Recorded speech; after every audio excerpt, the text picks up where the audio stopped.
darah martir yang ditumpahkan tidak kembali sia-sia, tetapi menyuburkan iman sampai hari ini.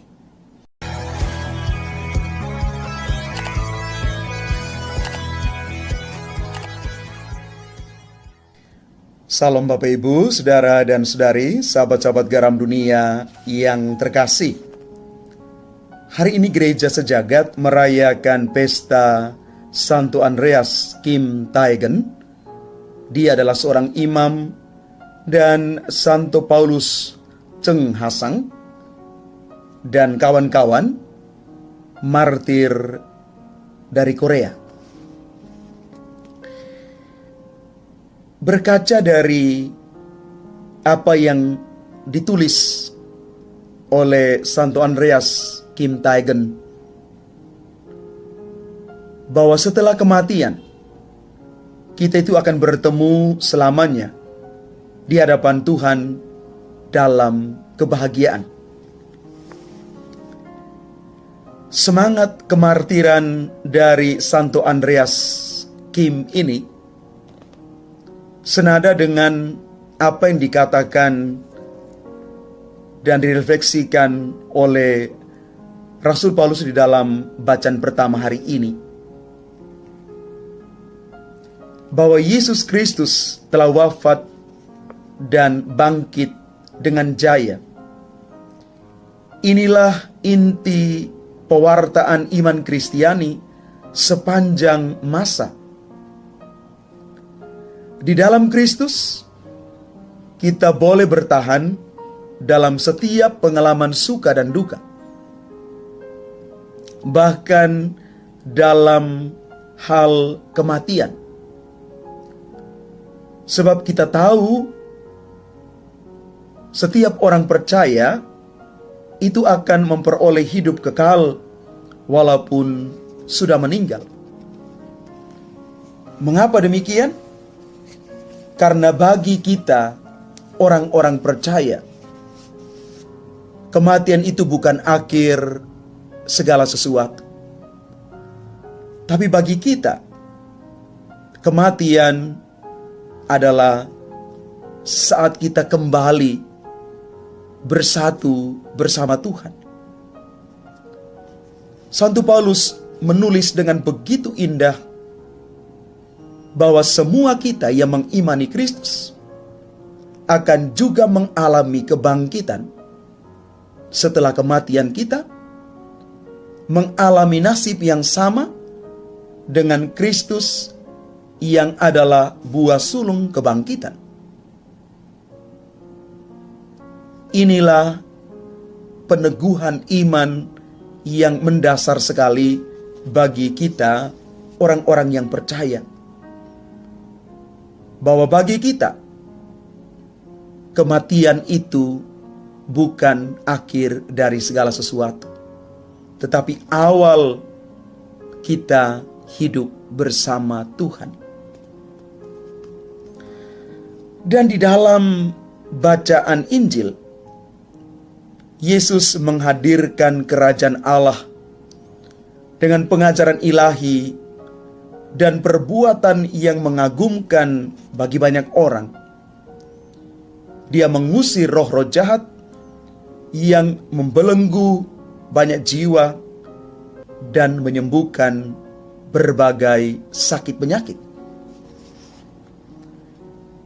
Bapak, Ibu, Saudara dan Saudari yang terkasih, Santo Andreas dan Santo Paulus menunjukkan teladan keberanian umat Katolik Korea yang telah membayar mahal cinta mereka kepada Kristus. Semangat kemartiran mereka menjadi pintu gerbang bagi pewartaan iman Kristiani selanjutnya sampai hari ini di bumi Korea.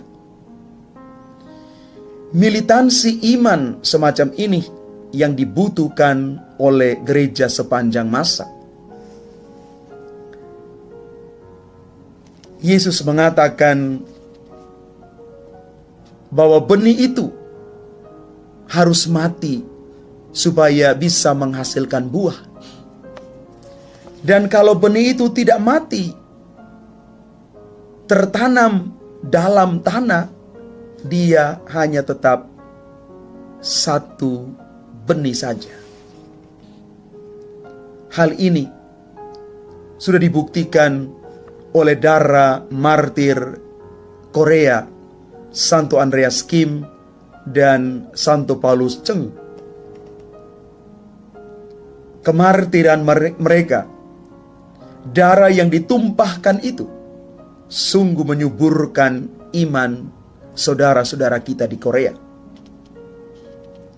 Bahkan Santo Andreas Kim Taegen, dia harus menumpahkan darahnya, mempertahankan imannya akan Kristus sebagai imam martir pertama di Korea yang dibunuh pada usia yang sangat muda setelah dia menerima tabisan imamat.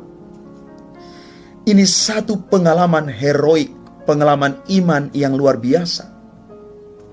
Dan ingat Bapak Ibu, saudara-saudari yang terkasih, kemartiran mereka tidak menghentikan pengabaran Injil kabar gembira di Korea sampai hari ini.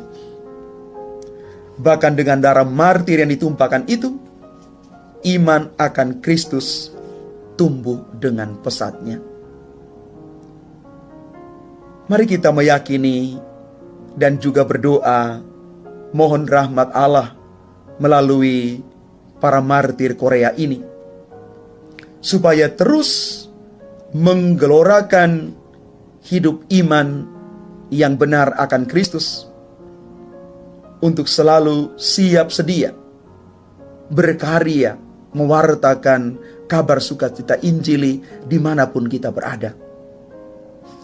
Dan semoga hati kita selalu berkobar-kobar untuk pewartaan itu, karena Tuhan pasti terus menyertai, melindungi, dan menyelamatkan kita. Darah martir yang ditumpahkan tidak kembali sia-sia, tetapi menyuburkan iman sampai hari ini. Tuhan memberkati kita sekalian. Amin.